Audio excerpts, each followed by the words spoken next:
Definitely not the starters. You're on the End of the Bench podcast from 100.7 The Score.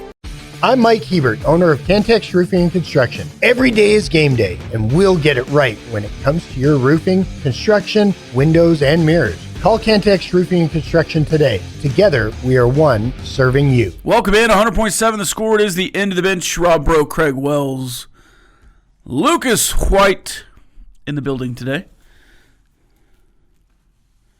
A little rainy out there. Yeah. When did we move to Seattle? I know. I did not check the forecast today.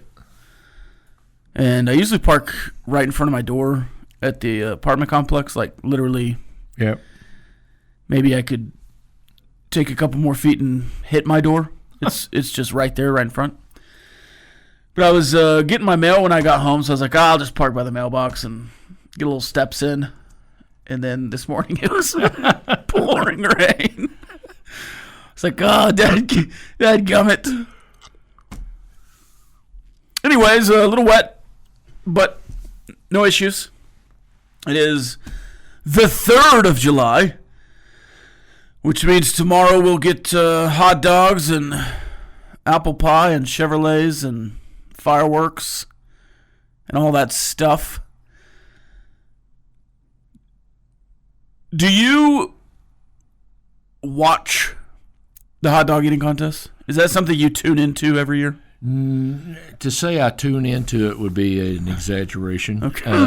I do. If I'm sitting there and I happen by it, I might look to see what's going on, but I will not sit there and watch it, no. I would, if I'm scrolling YouTube or whatever else, there are some eating competitions that I would watch. Man versus Food, where it's just like one guy eating a pile of wings or something. That's moderately interesting to me. The hot dog eating competition is just gross. Oh, yeah.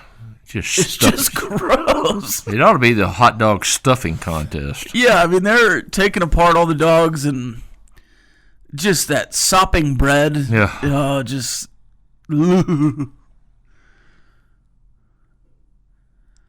Do you watch the hot dog eating contest, Lucas? Is that something you're into? To be honest, we don't. The Nationals always play at like 11. Sure. You So watch the Nationals.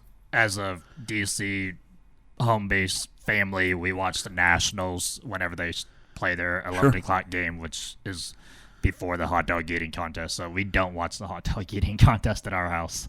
I've participated in one hot dog eating contest. Really? It was just me versus the hot dogs. It was for a thing. Like, we filmed it, and it was a piece of content. I did 8 in 5 minutes. But I was done. Like, I don't know how they eat. And that's like way off pace. That hot dog eating contest, when they eat 75, is 10 minutes. So if I would have kept pace, it would have been 16. I probably would have slowed the pace and maybe gotten 14 in 10 minutes, and they're doing 75. I might have won the contest in 1953. Yeah. That was about what they were doing back then. But today with the... I'm assuming they're cooked. Like warm? Yeah. Yeah. I mean, does that make any difference if they're cooked warm as opposed to... I mean, once you put them in the water, it doesn't make Yeah, it much just difference. bothers me when they dunk it in the water. Yeah. It's gross. That can't be good for you. I mean, it can't be. Well, I don't know that it stays in long enough. Oh, let's see. Tell us if you watched the hot dog eating contest on the chat line, 100.7 The Score, Yates Flooring Center chat line. Rob Chuck wants you to jinx Joey Chestnut as retribution for Red Panda. How do I... That seems like a dangerous jinx. Yep. Because then we're talking about... Yeah. You know, I don't even want to say it.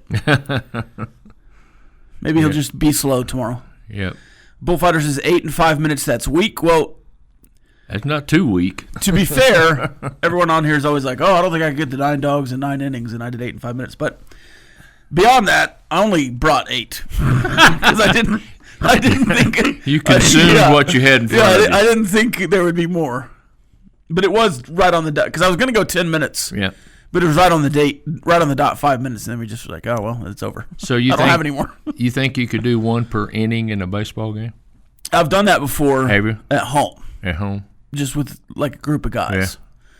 I've never done it at the ballpark. I would assume it would be just as easy at the ballpark. Yeah. The problem with doing the 999 is pre pitch clock. Yeah. It was pretty easy. Yeah. Post pitch clock, I did it with the Rangers-Astros game last year, and maybe the first 2 innings there were a couple of hits, and then both pitchers locked in. Oh. It was like Eovaldi Valdez or Yeah. something. And so from the 3rd to I think the 6th or 7th, it was 3 up, 3 down, both sides. And so that was a chore to keep up in that respect. So what is a food that you could consume a lot of in a short amount of time? It's a great question. I'm thinking like a mashed potato or something. Yeah. Or like a mac and cheese. I don't know. You want to go away from carbs. Yeah. Maybe like Little Smokies. Just give me a bowl of Little Smokies or chicken nuggets. Crackers. Well, crackers, you'd have to keep your mouth Yeah. lubricated. Yeah. That would dry up pretty good. Like if we set a tray of chicken nuggets you might get from a local spot. Yeah. Because they get them in like Yeah. 30, 60, 100 Yeah. or whatever. 25, 50. Yeah, that'd be. How many chicken nuggets do you think you could take down? In what period of time? Oh, let's give you an hour. Oh my gosh. I don't know. That's a good question. Maybe in 24, 36, something like that. No, Lucas? I don't know. That's tough. Chicken nuggets in an hour. Yeah. Have I eaten at all that day? Oh, you can prepare. I can prepare. Yeah, you can prepare. You can eat a big salad to stretch the stomach and everything. In an hour, chicken nuggets. If we're talking like regular size nuggets. Yeah. From the Lord's Chicken. Anywhere Those between trays. probably 40 to 60. Okay. This texture was thinking mashed potatoes or mac and cheese too. Shrimp. Yeah. I had a bad experience with shrimp, so I'm trying to keep it on the low end. It's hard to get the same size shrimp for everybody. Yeah. But I don't know. Like a shrimp cocktail contest Yeah. might be something too. What about? I got one. Donuts. Donuts. Well, have you seen them eating the donuts? They'll smash them all together Oh, really? and eat like 6 at a time. Oh, I hadn't seen that. Yeah. This texter ate 76 shrimp in one night. Mouth lubricated horse name. Yeah. All right, we are on a roll to a summer July 3rd show. We'll keep it going after this. 100.7 The Score. Definitely not the starters. You're on the End of the Bench podcast from 100.7 The Score. Let's see. Former Love Christian coach says, Rob, on football trips with your dad at Golden Corral, hated to see it's coming. Pick out any food, we're going to destroy it. I think I've figured out the 132 shrimp champion, and I'll just say I'm not surprised at the duo for one, and then the winner either. So that's awesome. I hadn't talked to him in a while. He's a good guy. If I have the initials right. Oh, let's see. This texter says something tells me Gerlich could pound the beers. So if you're going a female coach, you put her in there. Yeah, maybe so. Maybe Gerlich would be the female winner. The only reason that I would put money on Krista Gurley. The only reason, she may be the most competitive person in the world. I was about to say that. She loves to win. Yeah, she and would. You love that about her. She would compete for sure. Yeah, she was, boy. She's a competitor. She would be intense. Yep. She would be intense. This texter is answering is Josh Young done with his MLB career? No, it's called a slump. He's in his head. Guy didn't just forget how to hit, needs a reset. You know, there are guys in the history of Major League Baseball who get the yips and don't recover. Yep. So I don't think it's a given that Josh Young is just going to come back and be a 300 hitter. But I think it's way more likely that he figures it out than he just never hits again. And I think he sometimes, you know, I never played baseball at a high level, but there are just things in life where if you're doing something every day, like let's say it's me writing stories for the website or otherwise, or if it's you and you're, I don't know, an accountant and you're running certain kind of numbers and it's March 30th and you're in the heat of tax season and it's April 13th and you're like, all right, I can't even add these numbers. I've been doing it so much lately. You just need a couple hours or you need a day and then you're back on the grind. Baseball's a job. Yep. And if you're adding up those numbers or you're writing those stories and you're trying too hard, it's like these stories are just not as good as what I should be doing because I'm just trying to get them out. Yep. And you're just kind of going through the motions. And I think that combines with the Kevin Pillar story a little bit because I think this team as a whole offensively has kind of just been going through the motions. And, you know, they were not very good last year. They dealt with some injuries. Pitching was not as good. The offense was not as good. The offense was like the best in baseball for a long stretch in 23. And it's a lot of the same guys. Yep. So I wonder if a little bit of it, and this is me piecing together, you know, a month ago when we're saying, hey, these guys are kind of boring. They don't look like they're having any fun. And then you piece together the Pillar comments where he says, yeah, they don't take extra batting practice. They don't talk. And sometimes you don't see them until they show up. The game starts. They're, you know, you're just kind of in the clubhouse alone doing their own thing, which some teams win like that. Yeah. And I did think it was interesting the Rangers tried to PR it. Like, no, we're fun. Yeah. We're having, it's just three guys having fun. It's like, well, it doesn't really look like it. Yeah. Often. What the one tweet that the Rangers put out, sometimes guys just like to have fun winning, you know, after they beat Baltimore last night. Yeah.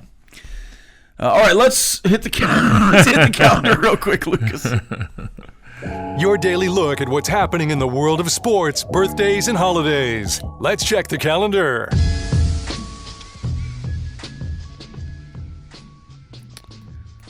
All right, it is July 3rd. All day. As my computer freaks out again. Oh, man. Lucas, this has been a thing with these websites, man. All right, let's see. It is July 3rd. It is American Redneck Day. Shout out to the American Rednecks shooting off fireworks before, after, during July 4th. And a week later? A week later, a week before, yeah. National Fried Clam Day. Ooh. National Eat Your Beans Day. Eat Your Beans Day? Eat your beans, yeah. Important source of fiber and protein. It's National Chocolate Wafer Day. You would think on the beans? I was thinking on the bean they should have done that on January 1 when you're supposed to eat a black eyed pea. Yeah. So I have a theory on these national holidays. Because like Ice Cream Day is in February or something. These corporations that are selling these products want you to do it during the downtime? Yeah. So if it's January, nobody's buying ice cream, right? Right. So it's National Ice Cream Day. Right. Or it's National Popsicle Day on December 27th. Yeah. because nobody's buying popsicles. We gotta sell some popsicles in the dredges of December. But I'm a big chocolate wafer fan. It's like a little stack of wafers with a little chocolate icing in between. You could do that. Those are nice. Luke's, any birthdays? We have R&B singer Party Next Door turning 32 years old.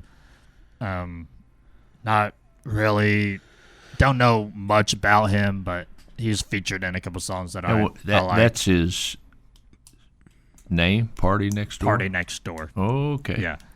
So if you want to go into music, you can just pick any artist name that you want to roll with. Some of these rapper names that I find are unique, to say the very least. So he and 50 Cent could get together and have a party next door, right? Exactly. All right.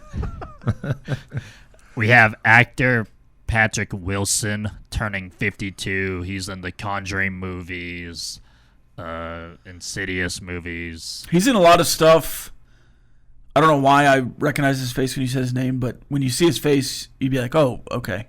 Yeah. I've seen him. Yeah. He's from Norfolk, so that's pretty cool. Did a bunch of stuff. Moises Alou turning 59. Cubs.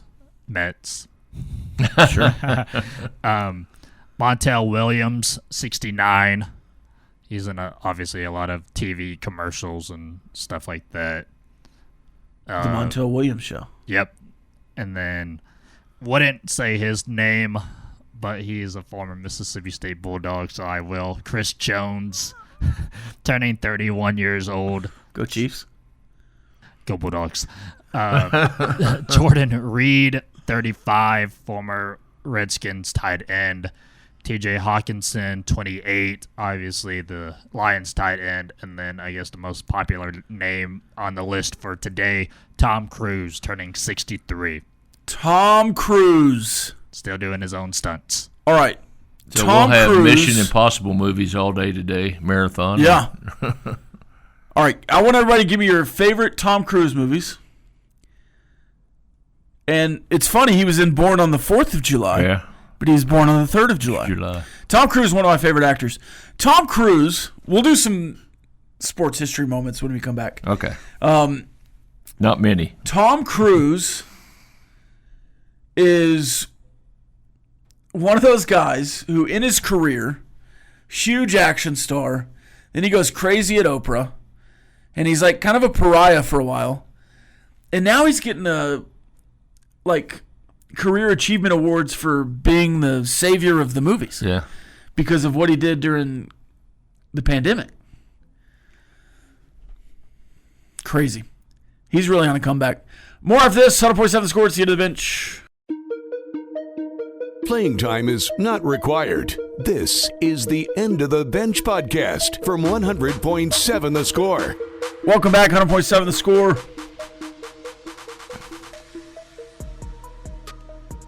All right, when it's June, July, and it's raining a lot in Lubbock, Texas, I always start thinking, all right, what's happening on the East Coast? And so I flipped on the Weather Channel. I think our audience cares about weather. Yep. And lo and behold, we got some tropical action out here with the low pressure falling off the East Coast. It looks like Charleston, South Carolina, and maybe some North Carolina action might get some tropical storms this week. So Got some hot water. if you're into that kind of thing. All right, Craig, let's before we get into anything else, let's do a couple of this days in sports histories. And First of all, I've got some hot dog eating contest stuff. A lot of Wimbledon stuff going on, and we won't go over all of it. But in 1974, Mike Marshall pitched his 13th straight game for the Dodgers. And that's a dinosaur. They're not around anymore. You don't pitch 13 straight games as a relief pitcher.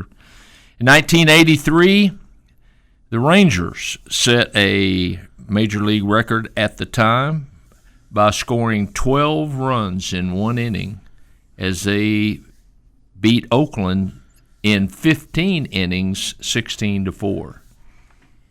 And in 2020, the MLB season was canceled on this day due to COVID.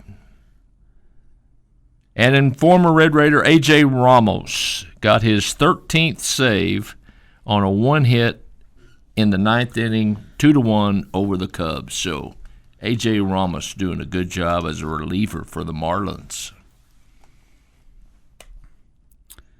He's had a lot of them lately. Yep. He's had a couple really good Julys Yep. and Junes. Yep. He had a couple good seasons. That one year where he was one really an good all-star. season. Yeah. All right. So the hot dog eating contest tomorrow. It's kind of fascinating the jump that happens in the hot dog eating contest, and nobody cares, but I'm going to go through this. In 1990, okay, a record was set with 15 hot dogs in 12 minutes. I think I could have won in 1990. And then in 91, some guy named Frankie De La Rosa jumps to 21. And that's like a big deal. De La Rosa comes in, he's the hot new hot dog eating guy, 21 dogs. Then there's kind of a lull, 17, 18, 20, 19 and a half. Nobody breaks the record until 1999, 21 and a half. And then in 2000, some guy named Kazutoyu Arai comes in and he gets 25 and a half. Okay. 2001, you're like, all right, this guy's going to come back in and maybe get 26, 27. The GOAT, the original GOAT, Kobayashi debuts, 50. So we go from 25 to 50? He doubles the record. And Holy this is where we start saying, okay, let's get crazy. Kobayashi dominates the next 6 years. Joey Chestnut debuts in 2007. Again, the record at this point, 53 and a half. That's Kobayashi's. In Joey Chestnut's debut, 66. 66. And then from 12 minutes, they cut it in 2008 to 10 minutes, and he does 59, and then eats 5 and an eat-off with Kobayashi. They were tied at 59 in 2009, 68. They had the women's event in 2011, owned by Sonia Thomas. 69 in 2013, 70 in 16, 72 in 17, 74 in 18. That was the record for several years until 2020 when he hit 75, 76 in 21. And then he's like, all right, I've won. I'm so far in front of everyone else, I'm going to take it slow. He goes 63, 62. Obviously was not at last year's the winner. Last year, without Joey Chestnut, 58. 58. He makes his return tomorrow. 76 is the record. He's hungry for victory, but I think he's also trying to prove a point. Craig Wells, does Joey Chestnut break the record tomorrow of 76 dogs in 10 minutes? Yes or no? No. I don't think you can take a year off from a hot dog eating contest and remain at tip-top shape. Wait, he didn't take a year off. He just didn't do it with the Nathans. He did his own. He did his own thing. Yeah, no. I think the pressure will get to him. Okay. I just, his throat will, close up a little bit. Yeah. Lucas, 76 and a half. We taking the over or the under? Taking the under. Have you ever placed a bet on the hot dog eating contest? Yes. His line, Joey Chestnut's line for this year is 71 3/4. Okay, so the last couple he was at 63, 62. In 21 he did 76. So you 71 and a half, or are you taking the over under? I'll take the over on 71 and a half, but under the 76. Okay. So he'll be about 73 would be my guess. I'm going to take a record. If you remember in 22, he hit 63 because there was a protester on stage and you had to put him in a chokehold for a second. So that slowed him down. That slowed him down. Oh, man. All right, we've got highs and lows up next. You can continue texting in. Bullfighter says, can Rob eat the 72-ounce steak and fixins from the Big Texan in Amarillo? I have been to the Big Texan, but I've never done the challenge. I've never really wanted to. I think I could. What does that entail? That's like a baked potato, a steak, and some sides, right? Yeah. I think it's corn on the cob, I think. Corn on the cob? Yeah, I think. And you got to sit on the stage. I'll tell you what, I'm taking a vacation in early August. Maybe we try that. I don't know. I don't have any other plans. That's a big day trip. You'd have to take somebody with you because I wouldn't want to drive home after 72. I'd be falling asleep. We won't let you drive home, bro. I'd be falling asleep. I'd have to take a stop. Yep. Well, there's a hotel right there next to the Big Tex. You can sleep it off for a couple hours. Yep. Playing time is not required. This is the End of the Bench podcast from 100.7 The Score. Welcome back, 100.7 The Score. It's the End of the Bench. We've got some text to get to. We'll do it in the next segment. But first, it's pretty much a Lucas segment because we'll go his highs and lows and his burning questions. Take it away, Lucas. I know we ended last segment on some NBA talk, so I'm going to finish that up real quick. The Lakers did sign DeAndre Ayton, so it looks like they do have their center for the next year. With that being said, they are looking at trading Dalton Connect and Rui Hachimura to Miami for Andrew Wiggins. Does LeBron come back? Yeah.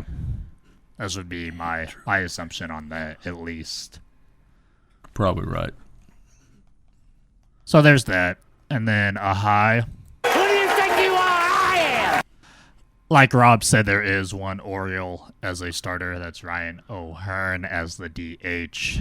And Jackson Holiday will actually be the backup second baseman.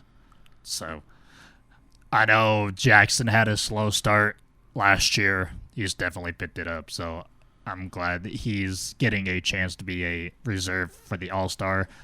Obviously, I would like to see Gunnar out there, but the shortstops in the American League are elite, obviously, with Bobby Witt and a couple others. So, unfortunately, Gunnar will not be there, but I give time for him to kind of relax and reset for the second half of the season. Another high. I mean, it's chicken. It's fried chicken. I like fried chicken. This happened, I would say, a little less than a week ago, but the Anaheim Ducks did draft a hockey player by the name of Roger McQueen. And his number for the Ducks will be 95. Same number as Lightning McQueen. Awesome. Little Disney Pixar synergy there. So We're talking NIL money coming up right there, buddy. I'm a big fan of that. So Roger McQueen will be wearing number 95 for the Ducks. Is he going to score and yell ka-chow? He has to. He absolutely has to. Speed. Yeah. I am speed. So I am a fan of that. And then a last high that I have. You like that? You like that? Personal high, congratulations to Trace and Casey McSorley as they brought in their first child into the world yesterday. So, congratulations to Casey and Trace. Former Penn State quarterback. Now he's the Penn State quarterback's coach. Yes. So, obviously he bounced around the league for a few years, got some NFL starts, but I know he's happy where he's at right now. So, congratulations to the McSorleys.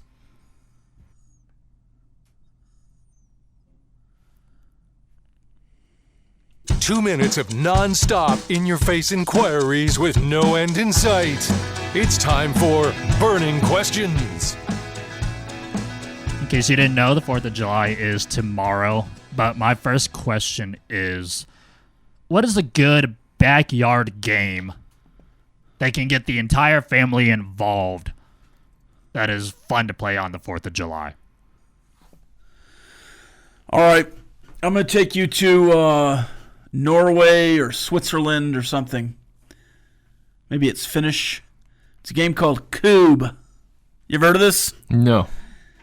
It's basically foot-long lengths of maybe 3x3 chunks of wood, squares, like that sit on the ground in a row. And then you get these wooden dowels, and you got to throw them straight up and down underhand. You can't whip them like a frisbee. You got to throw them straight up and down underhand. And you try to knock down all of the other team's bowling with wood. Basically, yeah. And then there's a certain amount of, if you knock one down, they have to place it on their end, and you're trying to knock all of theirs down, and if they knock it, you're trying to end with no pieces of wood on your side. Okay. It's really fun. It's really fun. Cube. I think it's K-U-B, Cube. Is there a Cube League? Maybe so. I don't know. Maybe over in Finland or wherever this game originated. Yep. Maybe it's Norwegian. Game. I don't know. Backyard Cube. game. Yeah. Cube. Of course, you can't go wrong with bocce ball either. Yeah. If you say backyard and not at the park where you're eating or something like that, I'd say backyard. I got to go with volleyball, simply because if you play non-competitively, you don't have to move a whole lot, so somebody that's not real agile can play. All you got to do is hit it. You don't necessarily have to hit it over, but you just got to hit it. Yeah, I'd say the whole family, and even the little ones, if it comes to them, can hit it or, bump it or something. So I'm going to say volleyball.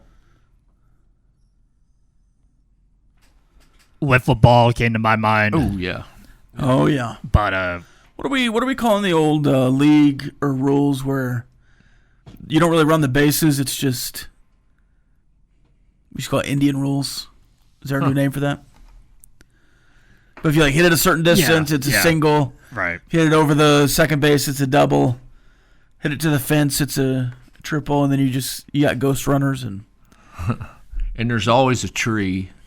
Yeah. Strategically placed someplace. Yeah. It keeps you wiffle ball's strong, Yeah. When I was growing up and we would have cookouts at my house, we would have people from the church over. We would play kickball. It'd be just the kids playing kickball, but we would play kickball in our backyard. Yeah. It was fun. Can you think of a car-related baby name that is actually classy? A car-related baby name. I know there's a girl that I knew named Mercedes. Sure. Yeah. Yeah. There's Porsche that I know. What's another classy baby name that would correlate with kind of a car? I knew a kid named Car. I had one until you said classy. There's a young man that he's not a young. Yeah, he's young still, but his name is Chevy. Okay. Yeah. Sure. Yeah. And like Chevy Chase. Yeah. What about like a Royce? Yeah. Or a Ford? Yeah.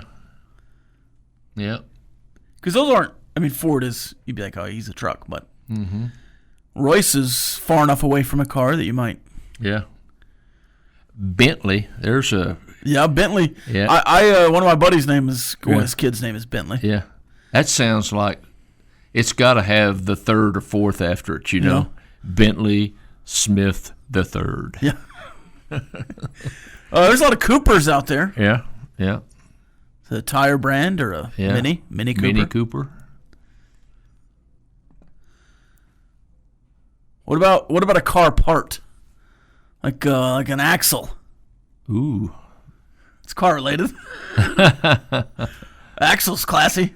Sparky. Sparky, yeah. Plug. Yeah. Oh yeah, you might be getting away from the plot there, but What's a dead giveaway of how old you are with actually saying the number? oh, I would say like calling something a certain way. Like if there's or saying like slang from your time. Like if I think you look pretty young and you're like, oh, that's rad. Like, oh, you were a teenager in the 80s. You're a little older than I thought you were. So I think some of that gives it away. Footwear. Okay, yeah. If you're wearing, Yeah. certain kinds of tennis shoes Sure. with socks up to your knees, you're probably at least getting close to someone's age. But I'd say footwear. I would say Toys R Us or Blockbuster. Yeah, if you're like, oh yeah, we went to the Blockbuster, and you're like, oh, you've been around. Or if you're sitting with them watching TV and they say, "Can we VCR that or tape that?" Yeah. You want to go to the pictures? What? The picture show? Yeah, the theater? Yeah. Yeah. Yeah, there's stuff like that. I would say vocabulary would be one of them for sure. All right, I'm going to teach the boys how to play Coob in the break. More after this. Playing time is not required. This is the End of the Bench podcast from 100.7 The Score. Welcome back, 100.7 The Score. I've got a burning question, hypothetical situation for you guys just real quickly.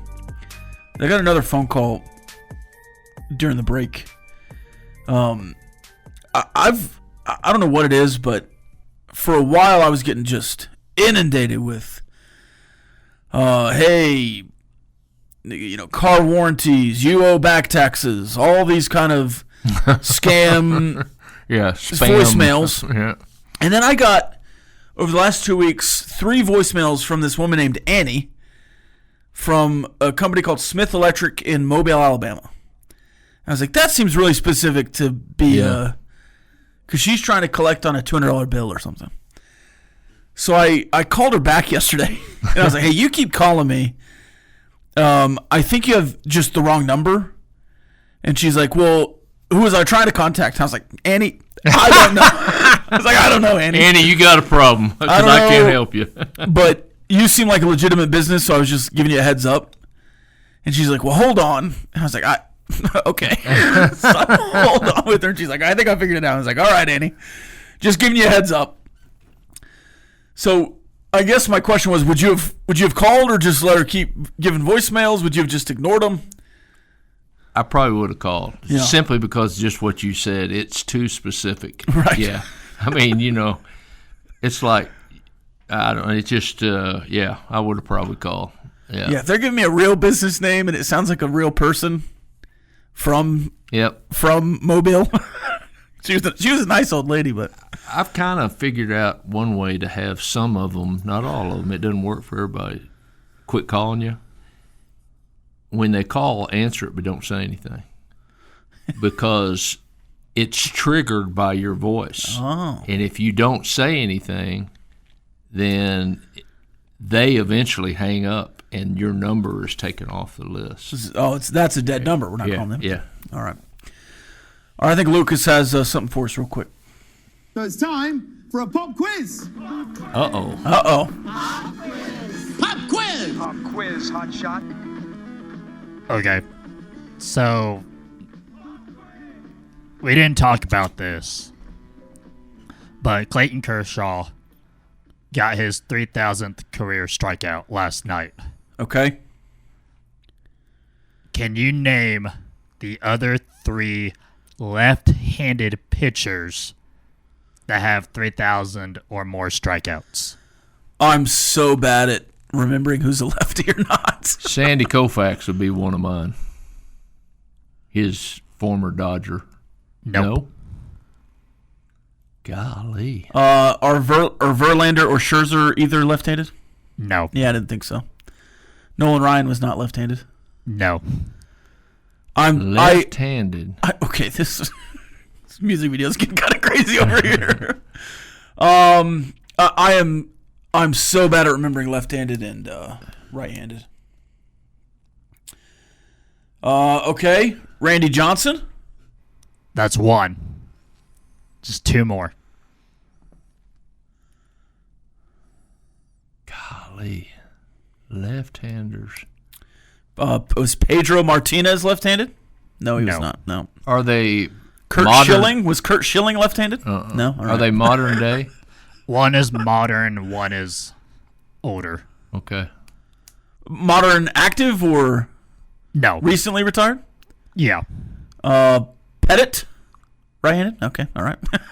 I'm trying to think of teams, and I'm trying to. Was Roger Clemens left-handed? He's No? right-handed.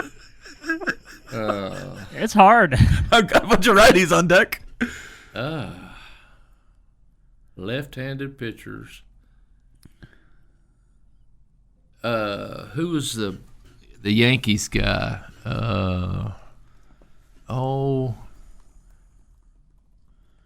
He's a big guy. You're on the right track. CC Sabathia? Yes. Yeah. That's who. Yeah. Okay. Yes. So you got Randy Johnson, obviously Clayton Kershaw, and CC Sabathia. You need one more, and he's older. Oh, do you have like an era? I'd say 60s.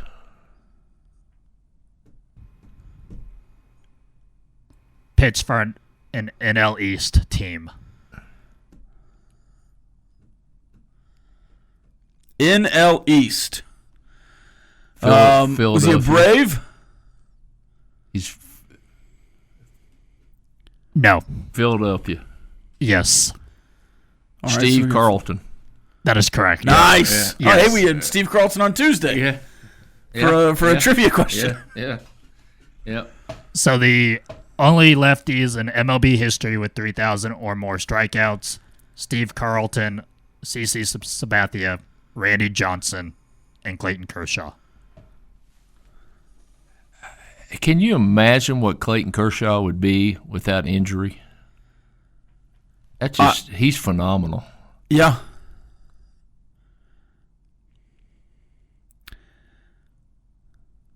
All right, so I've pulled up the career strikeout leaders.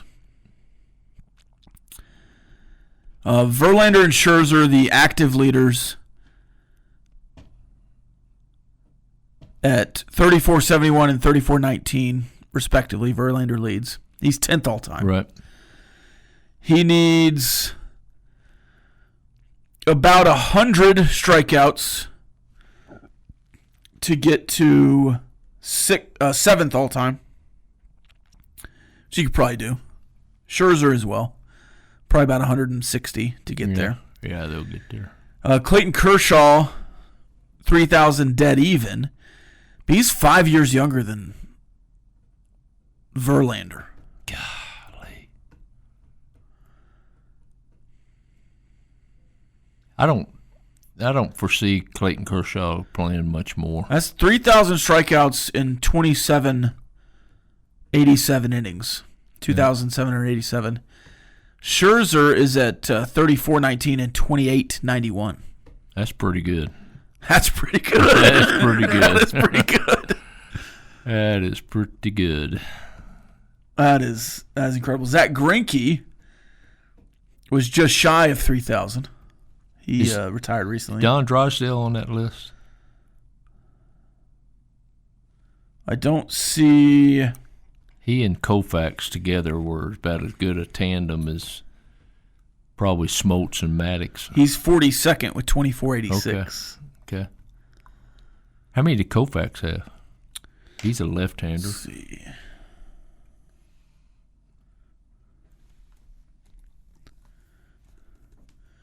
Kouf 23.96. Yeah.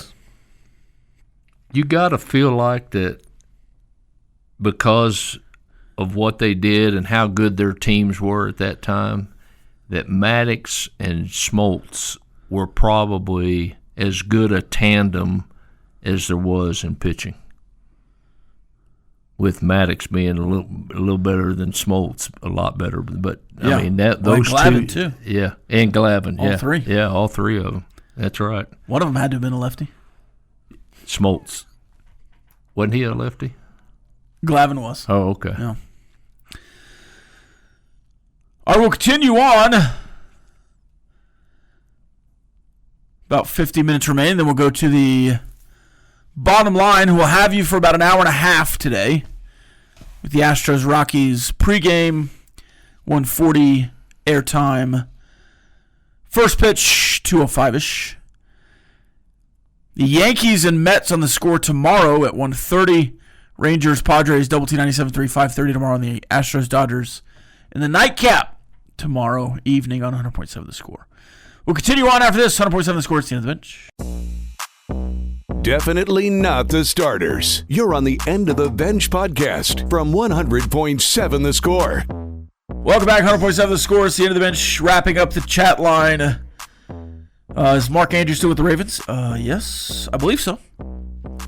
Lamar Jackson is the Arkansas baseball team of the NFL. Yeah. Hard to argue that. Yeah, certainly. Now, Arkansas has been to the top of the mountain and failed. But in kind of spectacular ways. They were in the final out of Game 2 and lost in Game 3 to the Oregon State Beavers. That's about as close as you can come. Yeah. Let's see. Last season was the Bills and Ravens' best year to knock off Mahomes. Even the year before, they couldn't do it. And now Pat has his mind set on revenge, especially since he's catching strays this offseason. You know, when I think of, and I'm going to do it, it's the summer, when I think of the LeBron-Jordan debate, I think when people say LeBron James is a better basketball player, you probably couldn't argue. Just straight up basketball skill, talent, athleticism, size. Yeah. But what separates Michael Jordan from anybody else in the world, except for maybe Kobe Bryant, was the competitive edge. Right. And the desire to be the greatest and to have that translate to a leadership, not only vocally, but just by action. And I think in the NFL, the closest thing to Michael Jordan currently is Patrick Mahomes, who has that competitive edge that it seems like nobody else has, to win at all costs, to push your teammates, and to elevate. And that's proven by him winning 3 Super Bowls. Now, he's lost 2. Jordan never lost in the finals, but I think you can affect your team a little bit more when there's 5 guys on the floor as opposed to 11 when you're on there, and then there's large swaths of time you're not even on the field. Well, yeah, you can be much more dominant as an individual in basketball than you can in football. You can be dominating at your position, and that position is quarterback, then you can certainly be the major factor in winning, but it's hard to dominate. Yeah. Benchwarmers, you have 1 hour to eat either one of these: 70-ounce chicken fried steak with cream gravy, okra, and green beans, or 72-ounce steak, mashed taters, and a roll with salad. Which one are you attempting to conquer? Not even a choice. Chicken fried steak. Yeah. I think I'd go chicken fried steak, too. Yeah, not even a choice. I mean, if it's one of those you can just cut with a fork. Yeah, exactly. I mean, it slides pretty good, I would say. Now, I'm not the biggest okra guy, I like okra. but fried okra is much better than that slimy pile that they. It's funny. I like pickled okra and fried okra, but any other okra, keep it away. I've never had anything but fried.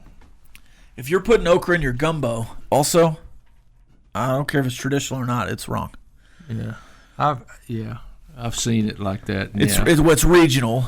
Yeah. There are some places in New Orleans and Louisiana where they say, "What are you doing? Okra doesn't belong." But in some regions of Louisiana, okra is like a staple, and it not for me. Okay. Best fireworks show you ever saw? Live or otherwise? Mine was 2010-ish at the Dr. Pepper Ballpark in Frisco, Texas. I think it was July 3rd, potentially, but it was the 4th of July, Friday night. They do fireworks every Friday night, but it was the 4th of July special, and we went to Dr. Pepper Ballpark and stayed for the fireworks. It was awesome. I mean, being in the ballpark and watching them.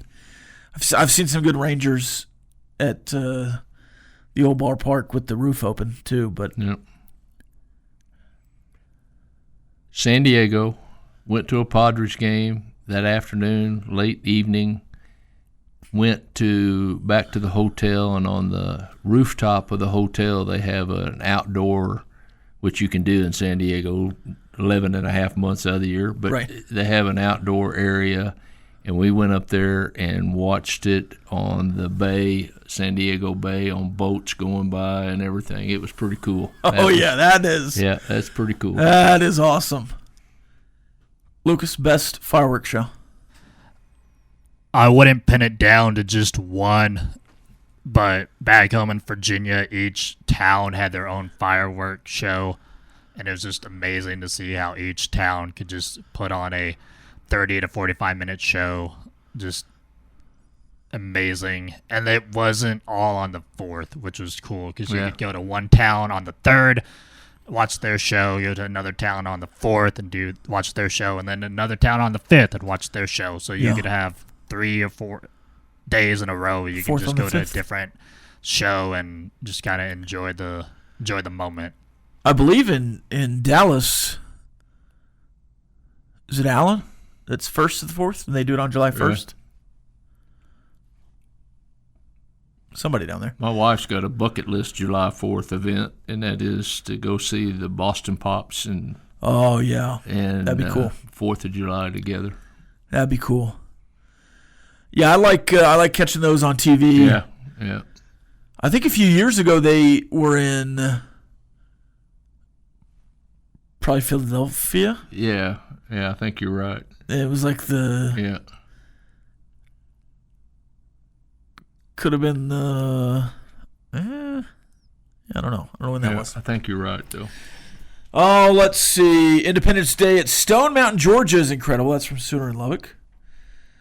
Andrews, I mean, he's getting older, and Isaiah Likely is obviously eating into those snaps.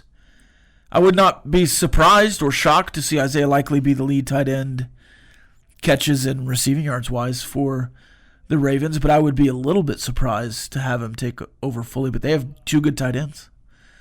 Yeah, but I don't think Mark Andrews dropping a pass at the goal line is going to end his career. On a 3rd down, they're going to give it to Mark. Yeah, definitely. Yeah. Likely's feet are too big. For Lucas, taking in fireworks in Virginia Beach this year in Princess Anne Country Club. That's from Aaron Stone. And Lucas gives his thumbs up of approval. Yeah, that's pretty cool. I now want to be in San Diego for 4th of July. That sounded awesome. Yeah, it was. It was pretty cool. Any baseball park, and I don't know if it's just like nostalgia for the Sandlot or something like that, but it just seems like baseball and fireworks go together so well. And they do such a good job with it. And then obviously growing up, if you go on a Friday night, a lot of times Friday night at the ballpark, they just shoot fireworks off. So at least growing up at Rangers games, from my recollection, at least a time or two. Of course, we learned this week that my memory is completely fabricated. Yep. So, well, we see what happens. Also, see what happens there. We've had a couple of good fireworks shows here after a couple of touchdowns that meant a lot. Sure. Yeah. Yes, and I've enjoyed the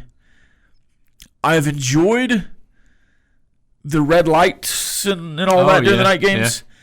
But when they turn the lights off and shoot those fireworks, that's pretty cool. Or I guess that's technically pyrotechnics and not fireworks, but it's pretty cool.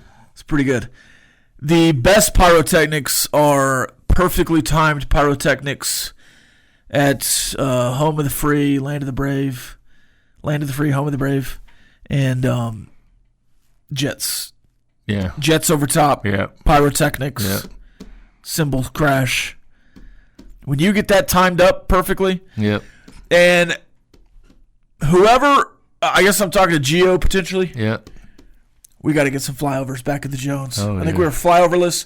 Now, I don't think that was to the fault of Texas Tech last year. No, it's I think not. There were some wind issues and otherwise last year that maybe threw one off. But and there's a lot of things going on to get those right. Yeah. And I don't know if they'll be available this year, obviously, but we'll see. There's a lot of pieces in that puzzle.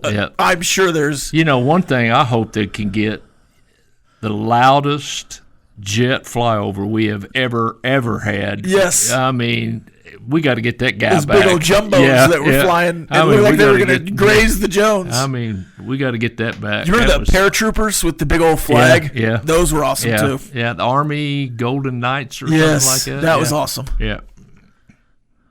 All right, we'll let the song play us out. We'll see you Monday. Have a happy 4th. This has been the End of the Bench podcast from 100.7 The Score. Go to 107thescore.com for more from the Double T Sports Network.